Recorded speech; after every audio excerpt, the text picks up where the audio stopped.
கும்பராசியை பொறுத்தவரை குழந்தை பிராப்தி ஏற்படக்கூடிய வாய்ப்பு உண்டு. உங்களுடைய புகழ் அந்தஸ்து கௌரவம் இருக்கக்கூடிய அதிகமாகக்கூடிய வாய்ப்புகள் உண்டு. மன அழுத்தம் உண்டு. உடல் உழைப்பு மிகவும் அதிகமாக இருக்கும். உடல் உழைப்புக்கு ஏற்றாற் போல உங்களுக்கு ரிசல்ட்ஸ் வராது, அதாவது அவுட்புட் வராது. பண வரவு கம்மியாக இருக்கும். செலவுகள் தேவையற்ற செலவுகள் அதிகமாக இருக்கும். பார்ட்னர்ஷிப் தொழிலில் ரொம்ப ஜாகிரதையாக இருக்கிறது நல்லது. பார்ட்னர்ஷிப் தொழிலில் அதீதமாக முதலீடு போடாமல் இருப்பது ரொம்பவுமே நல்லது. எதிர்பாலினத்தோர் மூலியமாக சற்று பின்னடைவு ஏற்படக்கூடிய வாய்ப்புகள் நிச்சயமாக உண்டு. உடல் நலம் பின்னடைவு இருந்தாலும் நிச்சயமாக கொஞ்சம் பெட்டராக இருக்கும். ஏன்னா குருவின் பார்வை இருக்கிறதுனால வெளிநாடு வெளியூர் வெளிமாநிலம் சென்று வீட்டை விட்டு பிரிந்து செல்ல வேண்டிய கட்டாயம் ஏற்படக்கூடிய காலகட்டமாக அமைய போகிறது.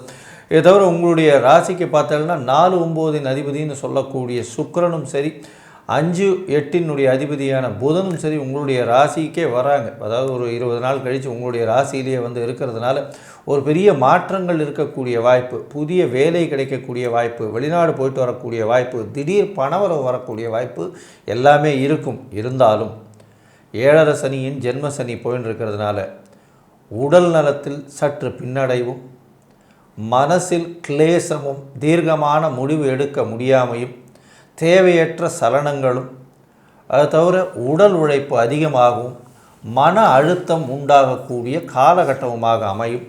அதனால் இந்த விஸ்வாவசு வருஷம் தை மாதம் 75% மாற்றங்களும் ஏற்றங்களும் உங்களுக்கு உண்டாகும்.